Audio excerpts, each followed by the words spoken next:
അപ്പോൾ MT വാസുദേവൻ നായർ ഭാഗം 2. അപ്പോൾ കുട്ടിശങ്കരൻ്റെ വിഡ്ഢിത്തമോർത്ത് ചിരിയാണ് വന്നത്. വെറുതെയല്ല കേളുമാഷ് കുട്ടിച്ചാത്തിന് ബുദ്ധിയില്ലെന്ന് പറയുന്നത്. പോടാ, അനക്കറിയുന്നില്ല. പിന്നെ അനക്കാ നിശ്ചയം? എൻ്റെ അമ്മ പറഞ്ഞൂലോ. എൻ്റെ അമ്മയ്ക്കാ നിശ്ചയം? പിന്നെ പിണക്കമായി. കുട്ടിശങ്കരൻ ചെറുനാരങ്ങ തിരിച്ചു ചോദിച്ചു. ചെറുനാരങ്ങ എടുത്ത് മുമ്പിലെറിഞ്ഞ് അവനൊന്ന് കൊന്നനും കാട്ടി.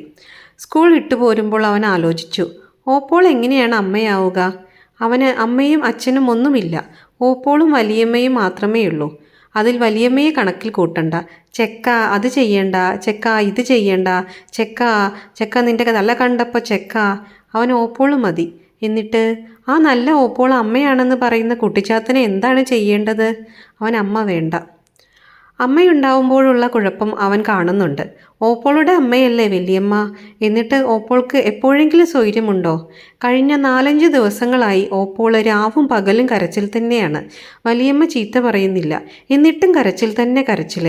ഈ ഓപ്പോൾക്ക് ഭ്രാന്താ. ഓപ്പോൾക്ക് അപ്പുവിനോട് പിണക്കമില്ല. രാത്രിയിൽ കെട്ടിപ്പിടിച്ച് കിടക്കുമ്പോൾ ഓപ്പോള് പലതും പറഞ്ഞു. കഥയല്ല, കഥ കേൾക്കാനാണ് അപ്പുവിനിഷ്ടം. ഓപ്പോൾക്ക് കുറേ കഥകൾ അറിയാം. മാണിക്യക്കല്ല് കണ്ട രാജകുമാരൻ്റെ കഥ. അത് കേട്ട ശേഷമാണ് മാണിക്യക്കല്ല് കണ്ടാൽ ഒളിപ്പിച്ചു വെക്കാനുള്ള സൂത്രം അപ്പുവിന് മനസ്സിലായത്. ചാണകത്തിലാണ് പൊതിയേണ്ടത്, എന്നാൽ ശോഭ കാണില്ല. പിന്നെ കല്ലായി പോയ രാജകുമാരിയുടെ കഥ. ജീവിപ്പിക്കാൻ കുട്ടിയെ അറുത്തു കല്ലിൽ ചോരയൊഴിച്ചത് കേട്ടപ്പോൾ അവന് കരച്ചിൽ വന്നു. ഇപ്പോൾ ഓപ്പോൾ കഥയൊന്നും പറയാറില്ല, മിണ്ടാതെ കിടക്കും. കുറേ കഴിഞ്ഞാൽ ചോദിക്കും, മോനുറങ്ങിയോ? ഇല്ല. മോൻ നല്ലോണം പഠിക്കണം. മോനെ നല്ല കുട്ടിയാവണം. വലുതായ ഓപ്പോളെ നല്ലോണം നോക്കില്ലേ? ഇതെന്ത് അർത്ഥമില്ലാത്ത ചോദ്യമാണ്. എന്നാലും മൂളും. ഓപ്പോക്ക് മോനേ ഉള്ളൂ. 2-3 ദിവസമായി ഓപ്പോൾക്ക് സുഖമില്ല. കുളിപ്പിക്കുമ്പോഴും ചോറ് കുഴയ്ക്കുമ്പോഴും തല ചീകുമ്പോഴും ഒന്നും പറയാറില്ല. വെറുതെ അവൻ്റെ മുഖത്തിങ്ങനെ നോക്കും. എന്നിട്ട് അന്തം വിട്ടുകൊണ്ട് ഒരിരുത്തമുണ്ട്. ഈ ഓപ്പോൾക്ക് ഭ്രാന്താ.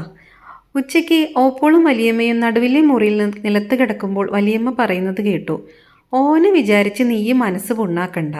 ഓപ്പോൾ ഒന്നും പറഞ്ഞില്ല. വന്നത് വന്നു. അതും ഇതും ആലോചിച്ചിട്ട് നില കിട്ടില്ല. ഇതങ്ങോട്ട് ശരിയായ ജയിച്ചു.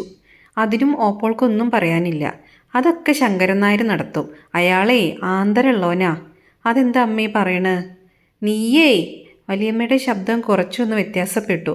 വെറുതെ ഓരോന്ന് ഇങ്ങനെ ഒരുങ്ങണ്ട. ഇതും പഴച്ചാൽ പിന്നെ ജന്മം മുഴുവൻ ഇങ്ങനെ തന്നെ ഇരുന്നോളുണ്ടോ? ഇത് ചതിയല്ലേ? ഓപ്പോളാണ് ചോദിക്കുന്നത്. അത് നീ അറിയണ്ട. പിന്നെ അതിൻ്റെ കേടും കൂടെ നിൽക്കാവും. അതൊക്കെ ശങ്കരൻ നായർക്ക് നിശ്ചയുണ്ട്. വയനാട്ട് കിടക്കണ ആൾക്ക് ഇതിൻ്റെ കമ്പല്ലേ?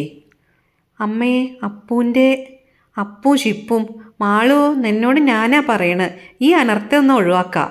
നിരീക്കുമ്പോഴാ. ഓപ്പോള് മിണ്ടുന്നില്ല. വീണ്ടും വലിയമ്മ പറഞ്ഞു, ഒക്കെ ശങ്കരൻ നായർ ഏറ്റിട്ടുണ്ട്. ഏതാണ് ഈ ശങ്കരൻ നായർ? ഇത്ര വലിയ കേമനൊന്ന് കാണണമല്ലോ.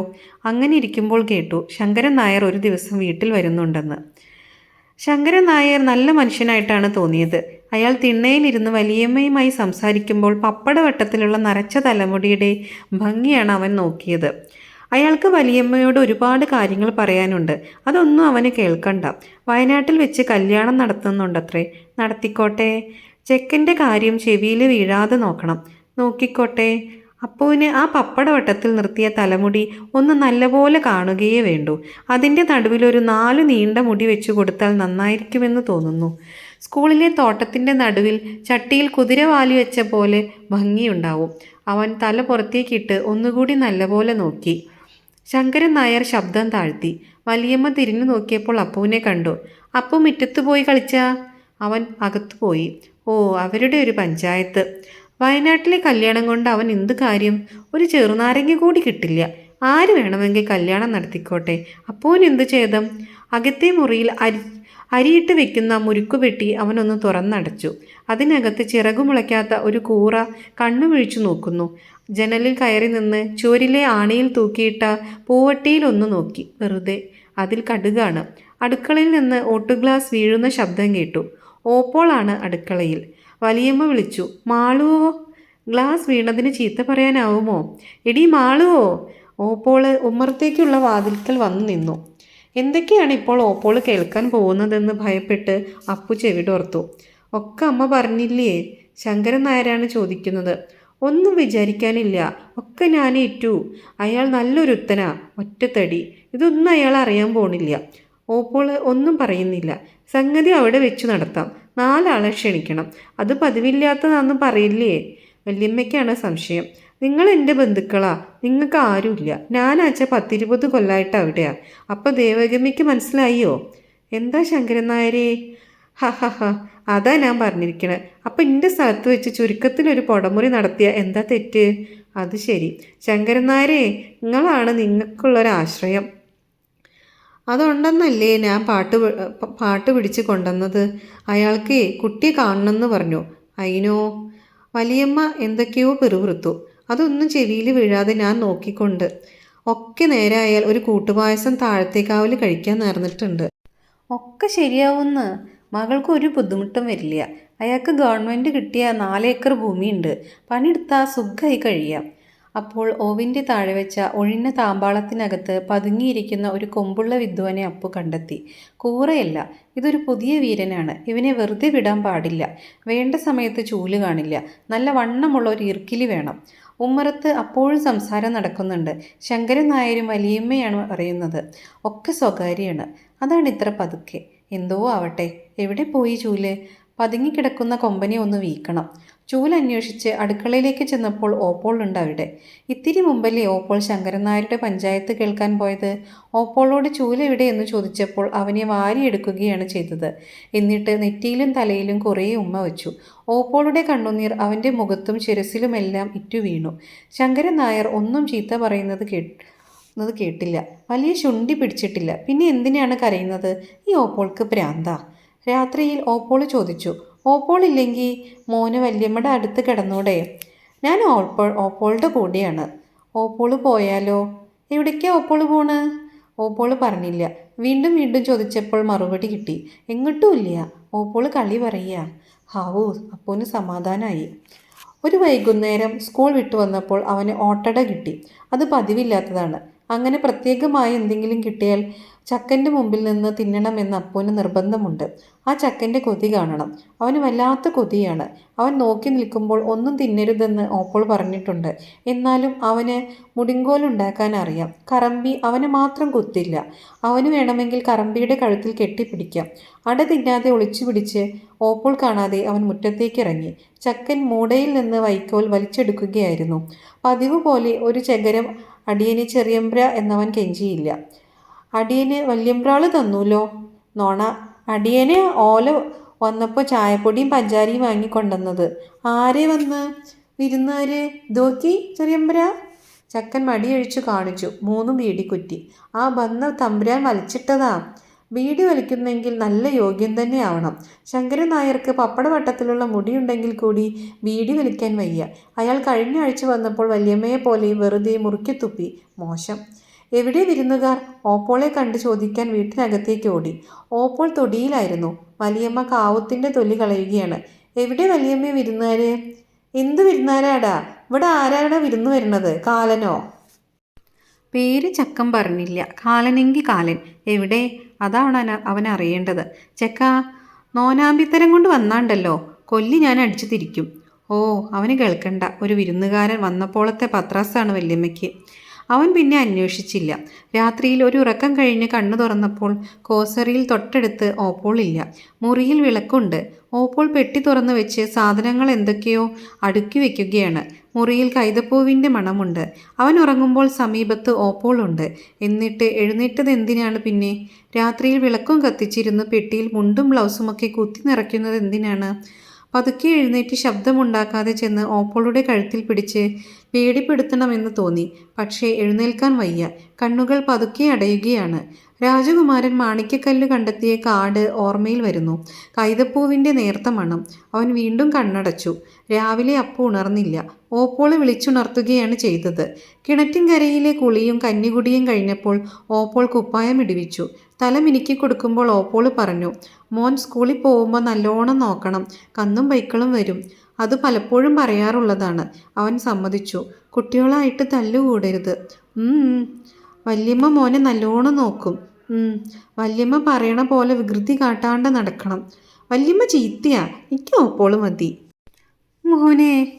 കിതച്ചുകൊണ്ട് അപ്പുവിനെ മാറോടടക്കി പിടിച്ച് ഓപ്പോള് തകർന്ന സ്വരത്തിൽ വിളിച്ചു, എൻ്റെ മോനെ. ഓപ്പോള് കരയുമോ എന്നായിരുന്നു അപ്പുവിൻ്റെ ഭയം. ഇല്ല, ഇക്കുറി ഓപ്പോള് കരഞ്ഞില്ല. അതുകൊണ്ട് അവന് പരിഭ്രമമുണ്ടായില്ല. അപ്പോൾ അവൻ എന്തോ പറയാൻ തോന്നി. പിന്നെ ഓപ്പോളേ, മോനൊന്ന് അമ്മയെന്ന് വിളി. അതവന് ഇഷ്ടമായില്ല. എന്തിനാ ഓപ്പോളെ? ഒന്നിനുമില്ല, വെറുതെ. അതിന് അമ്മ എവിടെ ഓപ്പോളെ?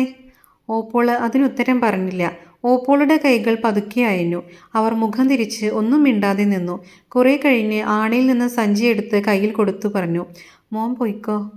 അപ്പു ഓലക്കുട ചുമലിൽ വെച്ച് അതിൻ്റെ ചായം തേച്ച കാലിൽ സഞ്ചി തൂക്കിയിട്ട് മുറ്റത്തേക്ക് ഇറങ്ങി നടന്നു. പടി കിടന്നപ്പോൾ അവനൊന്ന് വീഴാൻ പോയി. വീണില്ല. ആരെങ്കിലും കണ്ടുവോ എന്നറിയാൻ തിരിഞ്ഞു നോക്കിയപ്പോൾ ഉമ്മറവാതിലും പിടിച്ചു നിന്ന് ഓപ്പോൾ തുറിച്ചു നോക്കുകയായിരുന്നു. ഗോസായിമാരുടെ നോട്ടം ഓപ്പോൾക്ക് എങ്ങനെ കിട്ടി? അവൻ നോക്കുമ്പോൾ ഓപ്പോൾ ആമയെപ്പോലെ തല വലിച്ചു കളഞ്ഞു. ഈ ഓപ്പോൾക്ക് ഭ്രാന്താ. പാടത്തിൻ്റെ മറുകരയിലെത്തിയപ്പോൾ കടലാവണക്കിൻ്റെ ഇല പൊട്ടിച്ച് പൊള്ളകൾ ഊതി വിട്ടുകൊണ്ട് കുട്ടി ശങ്കരൻ നിൽക്കുന്നുണ്ടായിരുന്നു. അവൻ്റെ സഞ്ചിയിൽ 2 നെല്ലിക്കയുണ്ടായിരുന്നു. ചെറുത് അപ്പുവിന് കൊടുത്തു. ചെറുതായാലും നല്ല മധുരമുണ്ട്. വെള്ളമില്ലാത്ത ഒരു തോടും ഇടവഴിയും ഒരു ചെറിയ കുന്നും കടന്നു വേണം സ്കൂളിലെത്താൻ. കുന്ന് കടക്കുമ്പോഴാണ് പേടി. പോത്തും പശുക്കളും ഒരുപാടുണ്ടാവും. അത് സാരമില്ല. ചിലപ്പോൾ മനമക്കാവിലെ കൂറ്റനുണ്ടാവുമത്രേ. അപ്പു ഒരിക്കലും കണ്ടിട്ടില്ല. കാണരുതേ. ഉച്ചയ്ക്ക് ഷാരത്തെ നാരായണൻ്റെ സ്ലേറ്റ് പെൻസിൽ അപ്പുവിൻ്റെ കയ്യിൽ നിന്ന് വീണു പൊട്ടി. നാരായണൻ കരഞ്ഞു. മാഷോട് പറയാൻ ഭാവിച്ചപ്പോൾ കുട്ടി ശങ്കരനാണ് സന്ധി പറഞ്ഞത്. കേളുമാഷിൻ്റെ അടുത്ത് കേസ് ചെന്നാൽ അപ്പുവും വിഷമിച്ചു പോകും. കേസില്ലാതെ കഴിക്കാൻ നാളെ ഒരു 3/4 നാരായണന് കൊടുത്താൽ മതി. അപ്പുവിന് ആശ്വാസമായി. 1/4 ഓപ്പോളോട് ചോദിച്ചാൽ കിട്ടാതിരിക്കില്ല. വൈകുന്നേരം വീട്ടിലെത്തി തിണ്ണയിലേക്ക് പുസ്തക സഞ്ചി ഒരേറു കൊടുത്ത് അവൻ ഓപ്പോളെ വിളിച്ചു. അപ്പുവോ? ഓപ്പോളല്ല വിളി കേട്ടത്, വലിയമ്മയാണ്. വലിയമ്മ അടുക്കളയിൽ നിന്ന് പുറത്തു വന്ന് ചോദിച്ചു, ഇന്നെന്താ അപ്പു നേരത്തെ? ഇന്നെന്താ അത്ര ലോക്യം എന്നങ്ങോട്ട് ചോദിക്കാനാണ് തോന്നിയത്. ചോദിച്ചില്ല. അടി വീണാലോ? എടുത്തു ഓപ്പോള്. കഞ്ഞിയുണ്ട് വിളമ്പിയിട്ട്. കുപ്പായം അഴിച്ചിട്ട് വന്നോ? അവന് കഞ്ഞിയല്ല ആവശ്യം, ഓപ്പോളാണ്. നാളേക്ക് ഒരു 3/4 കിട്ടിയില്ലെങ്കിൽ മാനം പോയി. ഓപ്പോൾ എടുത്തു. അവൻ വടക്കേ മുറിയിൽ കടന്നു. അവിടെ ഓപ്പോളില്ല. കൈതപ്പൂവിൻ്റെ ഒരു നേർത്ത മണം ആ മുറിയിൽ തങ്ങി നിൽപ്പുണ്ട്. എടുത്തു വല്യമ്മ ഓപ്പോള്. ഓപ്പോള് ഇവിടെ ഇല്ല. എവിടെ? ഓപ്പോള് ഒരുത്തിൽ പോയിരിക്കുക. എവിടേക്കാ? ഓപ്പോള് പോയിട്ട് വരും. വരുമ്പോൾ അപ്പൂന് പന്ത് കൊണ്ടുവരും. പന്ത് കൊണ്ടെന്നോട്ടെ, എന്നാലും അവനെ കൂട്ടാതെ അവനോട് പറയാതെ പോയതെന്തിന്? അവൻ അരിശം കയറി. വല്ലാത്തൊരു ഓപ്പോള്. ഓപ്പോൾ ഇത് ചെയ്തില്ലേ? അപ്പു ഇനി മിണ്ടില്ല. ഈ ഓപ്പോൾ എന്താ ചെയ്യേണ്ടത്? ഓപ്പോളുടെ പെട്ടിയിൽ 3/4 കാണുമായിരിക്കും. 1/4 അല്ല, 2/4 തന്നെ എടുക്കണം. അതിന് ചീത്ത പറയാൻ വന്നാൽ കാണിച്ചു കൊടുക്കാം. പക്ഷേ പെട്ടി എവിടെ? അവന് കരച്ചിൽ വന്നു. വലിയമ്മ വീണ്ടും വിളിച്ചു. അപ്പുവിന് കഞ്ഞി വേണ്ട. അവൻ മുറ്റത്തേക്ക് ഇറങ്ങി. കൂവളത്തറയിൽ ഇളകിക്കിടക്കുന്ന കല്ലെടുത്ത് ഒതുക്കുകല്ലിൽ ഒരേറു കൊടുത്തു. എന്നിട്ട് പടിഞ്ഞാറെ പുറത്തേക്ക് നടന്നു. അപ്പൂ, മോന് വല്യമ്മ കഞ്ഞി വിളമ്പിത്തരാം. അപ്പുവിന് വല്യമ്മയുടെ ലോഗ്യം വേണ്ട. ഓപ്പോൾ വരട്ടെ. റബ്ബർ പന്ത് കയ്യിൽ തന്നാൽ വലിച്ചൊരേറു കൊടുക്കും. അത് തന്നെ. വലിയമ്മ വീണ്ടും വിളിച്ചു. അപ്പുവിനൊന്നും വേണ്ട. അവനൊന്ന് കരയാനാണ് തോന്നിയത്. ഓപ്പോളോടുള്ള അരിശം മുഴുവൻ കാണിച്ചുകൊണ്ട് ഉറക്കെ കരയാൻ. ഓപ്പോൾ വരുമ്പോൾ അവന് കവറിട്ട പന്തും മിഠായിയുമാണ് കൊണ്ടുവരുന്നതെങ്കിലോ? അപ്പോൾ എന്തു ചെയ്യണം? എന്നാലും ഓപ്പോൾ പറയാതെ പോയില്ലേ? വല്ലാത്തൊരു ഓപ്പോള്. ഈ ഓപ്പോൾക്ക് ഭ്രാന്താ.